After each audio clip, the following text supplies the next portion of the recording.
I love, love, love my husband so much. You know how much? This much. He is the love of my life. I cry when I miss him. I can't be away from him for over 1 week, or I get I miss my husband syndrome.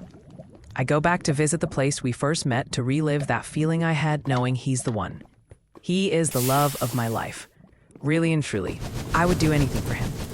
I love him and my children so much. It's been 10 years and we're still going strong. Like, how did I get this lucky? This man is sexy, loyal, scrum-delicious. Did I mention sexy? And he's all mine? Gee, I don't think I can handle. Not only does he provide for me, but he can cook too. I love my husband. That's it. That's the post. Top comment. I wish my wife could love me the very same ways. I'm 40, her 39, have been married 21 years, and it's chaos. I've been told over and over she was obsessed with me, saying those very same words. Rewind 4 years and was told she didn't want to be intimate and was too pretty to be fat. Since then, I've been reminded that looks are everything. Now it seems after 3 years of consistent reassurance, and with every ounce of me thrown into this war of the world being in my marriage, it's nearly over, it seems. We both claim our parts and both agree we are equal in the gamage, yet I'm the only one wanting forever. I can't wrap my mind around how this wonderful woman who has changed so much into an extremely selfish, close-minded, and very much opposite of who I married. Quick history of us: we met while on leave, headed to our first duty station, married after a week of knowing each other, 2 deployments, both I was very lucky to come home from. I never in a billion years thought that it would be like this. I've continuously tried to reassure her that she is the most beautiful woman I've known, ever, the only woman I would ever need or want and desired. The irony of this is the consistent swing of the pendulum from being wanted or desired as good husband, and yes, I do clean up after myself, and yes, I cook, and also do laundry too. Not to mention, I learned how to do her nails better than a nail salon can, and I've learned how to play Spanish guitar so I can one day dance with her on our front porch. It's been a very hard few years for me to know that the woman that I loved more than life itself has nearly made me feel the way she's made me feel. I'm always reminded that it was her mistake to put me as high as her totem pole that she did. And it was a mistake.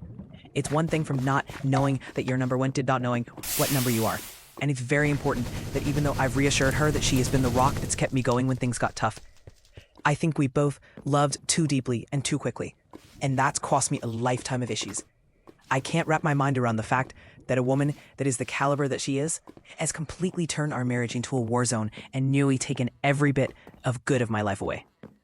I was raised by my great-grandfather, but no one ever leave no matter what, no matter how hard it gets. Sticking it through and assuring that my family was taken care of was absolutely the number one rule. To provide for his family by any way possible and never give up. Being an NCO in the Army, I was also taught to never give up, to never quit, to never leave a fallen comrade. I was 18 and she was 17 when we married. If I was to have to go back over to all over again, I wouldn't change a thing, minus 7 of the mistakes I've made. So I really, in a way, am asking, how do I deal with this? How can I approach this in a better way? What can I say to appreciate her more or show her more that I do appreciate her in words? I feel like I do everything and everything I can as possible. I feel like I'm not able to captivate her anymore or to be the one she needs to look into my eyes and tell me she loves me. But that's one thing I can't say for sure. If it was to be said that she is absolutely the most wonderful woman I could ever have met. The best mother I could have ever had for my children.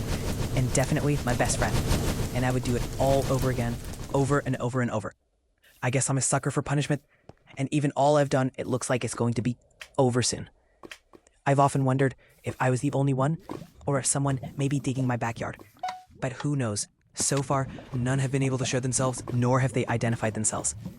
I think the very important of all this is that the world must say out of a marriage, and that the only 2 people who have the right to say anything in it is the husband and a wife.